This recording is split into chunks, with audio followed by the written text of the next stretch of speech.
যুক্তরাষ্ট্রের ডোনাল্ড ট্রাম্পের সরকার ক্ষমতায় আসার পর চীনা পণ্যে 20% শুল্ক বাড়ানো হয়েছে। ট্রাম্পের রোশনল থেকে রেহাই পায়নি ভারতও। এই শুল্ক যুদ্ধে যুক্তরাষ্ট্রের বিরুদ্ধে লড়াই চালিয়ে যেতে এবার নয়াদিল্লিকে পাশে চাইছে বেজিং।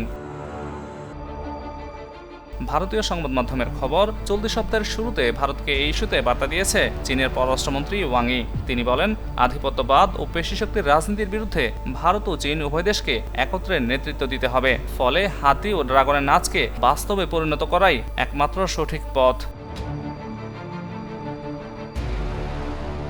ভারত ও চীনের মধ্যে শত্রুতার সূত্রপাত 60-এর দশকে।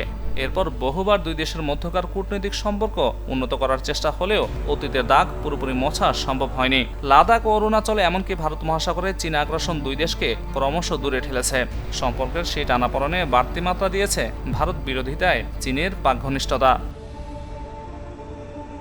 তবে ট্রাম্প ক্ষমতায় আসায় এশিয়ার এই চিরাচরিত কূটনৈতিক অঙ্ক চীনকে নতুন করে কষতে হচ্ছে। এই পরিস্থিতিতেই গেল শুক্রবার দিল্লি ও বেজিংয়ের নয়া সমীকরণের অঙ্ক কষলেন চীনের পররাষ্ট্রমন্ত্রী ওয়াং ই।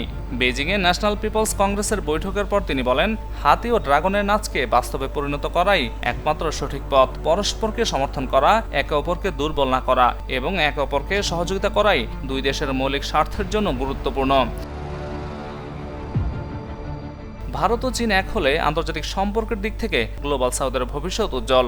অতীতের জটিলতা কাটিয়ে দুই দেশ যে ইতিবাচক অগ্রগতির লক্ষ্যে কাজ করছে সে বার্তা দিয়ে চীনা পররাষ্ট্রমন্ত্রী বলেন, গত বছর এই সমস্যা মেটাতে ইতিবাচক আলোচনা করেছে দুই দেশ।